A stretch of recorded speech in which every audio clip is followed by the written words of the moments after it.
कधी कधी जे दिसतं तसं नसतं आणि जे घडतं त्यामागे एखादं मोठं रहस्य दडलेलं असतं. 27 जून 2025 बॉलिवूडमधील काटा लगा गल शेफाली जरीवाला. अवघ्या 42व्या वर्षी तिच्या मृत्यूची बातमी आली. कार्डियाक अरेस्ट अशी प्राथमिक माहिती. पण जसं वेळ पुढे सरकत गेला, मृत्यूच्या मागचं खरं कारण अधिकच गूढ बनत गेलं. अँटी एजिंग इंजेक्शन, उपाशीपोटी औषधं की आणखी काही? हा अपघात होता की काहीतरी फार काळजीपूर्वक आखलेली योजना? 27 जून शुक्रवारच्या रात्री शेफाली आणि तिचा पती पराग त्यागी लोखंडवाल्यामधल्या त्यांच्या आलिशान घरात एकत्र होते. घरात पूजा झाली होती. शेफालीने उपवास केला होता. संध्याकाळी 9च्या सुमारास पराग घरी आला. पण रात्री 10 वाजता सगळं काही बदलून गेलं. तिच्या वडिलांचं म्हणणं, ती थरथर कापत होती. औषध घेतल्यानंतरच हे घडलं. मग लगेच तिला हॉस्पिटलमध्ये नेण्यात आलं. अंधेरीच्या बेली मल्टीस्पेशालिटी हॉस्पिटलमध्ये नेलं. पण डॉक्टर म्हणाले टू लेट. शेफाली जरीवाला मरण पावली होती. पोलीस, वॉचमन आणि पहिलं संशयाचं बीज.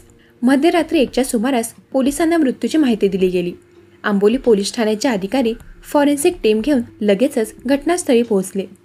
वॉचमनने एक महत्त्वाची माहिती दिली. पराग त्यागी 9ला आला. 11:15ला शेफालीला घेऊन गेला. तोही गडबडीत. पण एवढं सगळं का? इतका गडबडीत का? घराची झाडाझडती झाली.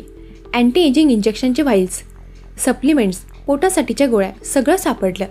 8 जणांचे जबाब नोंदवण्यात आले. नवरा, घरातील नातेवाईक, वॉचमन व डॉक्टर. पोस्टमॉर्टम रिपोर्ट स्पष्ट पण अस्पष्ट. शनिवारी रात्री उशिरा पोस्टमॉर्टम रिपोर्ट समोर आला. पण त्यात सांगण्यात आलं मृत्यूचं नेमकं कारण स्पष्ट नाही. फॉरेन्सिक ॲनालिसिस चालू आहे. डॉक्टरांनी सांगितलं शेफालीचा ब्लड प्रेशर अचानक कमी झाला होता. शरीर थरथरत होतं. हे औषधांमुळे झालं असावं. पोलीस म्हणाले प्राथमिक तपासात काहीही गैर आढळलेलं नाही. पण अजून पोस्टमॉर्टमचा रिपोर्ट येणं बाकी आहे. सौंदर्याचे इंजेक्शन की जीव घेणं पाऊल? शेफालीने घेतलं होतं अँटी एजिंग इंजेक्शन, जे ती मागच्या अनेक वर्षांपासून घेत होती. पण त्या दिवशी काय वेगळं झालं? उपाशीपोटी इंजेक्शन व गोळ्या घेतल्या आणि तिथूनच डॉक्टरांचा संशय वाढला. डॉक्टर म्हणाले जेव्हा शरीरातील नैसर्गिक हार्मोनचा बॅलन्स बिघडतो तेव्हा कार्डियाक अरेस्टचा धोका वाढतो. पण काही प्रश्न अजूनही कायम आहेत. उपाशीपोटी इंजेक्शन घेणं तिची चूक होती का? की तिला काही जबरदस्तीने देण्यात आलं? आता सगळ्यांचा संशय शेफालीच्या नवऱ्यावर आहे. शेफालीचा नवरा पराग त्यागी, प्रेमळ पती की काही गोष्टी लपवणारा माणूस? त्याने सुद्धा कबूल केलं, हो तिने गोळ्या घेतल्या. मी तिला लगेचच हॉस्पिटलमध्ये घेऊन गेलो. पण सोशल मीडियावर वेगळ्याच चर्चा होत आहेत. पराग आर्थिक तणावात होता का? का दोघांमध्ये वाद होते? असा इंजेक्शनचा डोस तिला का दिला गेला? पोलिसांनी मात्र स्पष्ट केलं कुठलाही गुन्हा आढळलेला नाही. शेफालीने सौंदर्यासाठी घेतलेलं अँटी एजिंग इंजेक्शन म्हणजे काय? पेप्टाईड बेस इंजेक्शन हे मानवी शरीराच्या हार्मोनल सिस्टीमवर परिणाम करतं. काही वेळा याचे दुष्परिणामही होतात.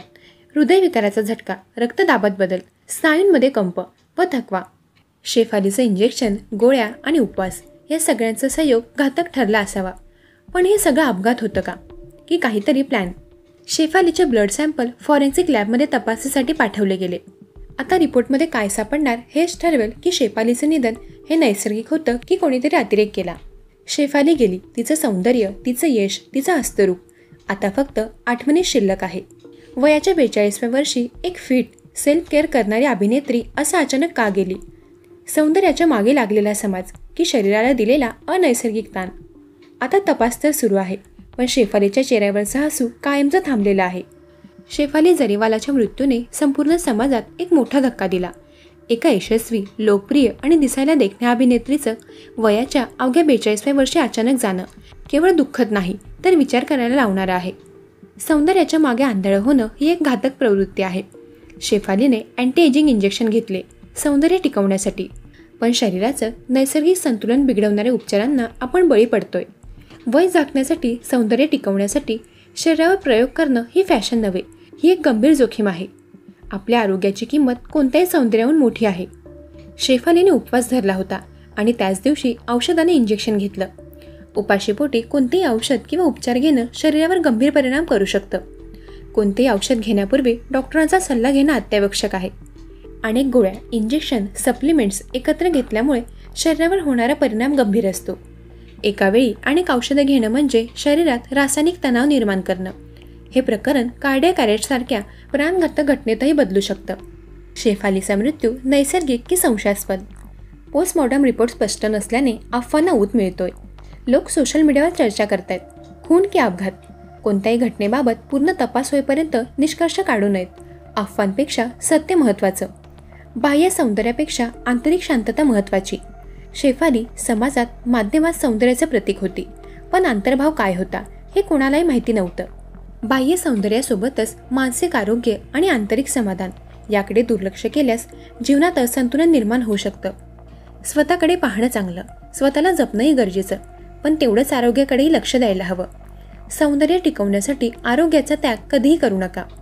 शेफालीच्या मृत्यूमागे कदाचित कोणताही गैरप्रकार नसेल, पण अतिउपचारांची, अतिसौंदर्याची, अति औषधांची एक जागरूक चेतावणी मात्र नक्कीच आहे. ही केवळ शेफालीची कथा नाही, ही प्रत्येक त्या स्त्रीची, त्या पुरुषाची गोष्ट आहे, जी दररोज परिपूर्ण दिसण्याच्या दबावाखाली स्वतःला हरवत चालले आहेत. दरम्यान यावर आपली काय प्रतिक्रिया आहे हे कमेंट करून नक्की कळवा.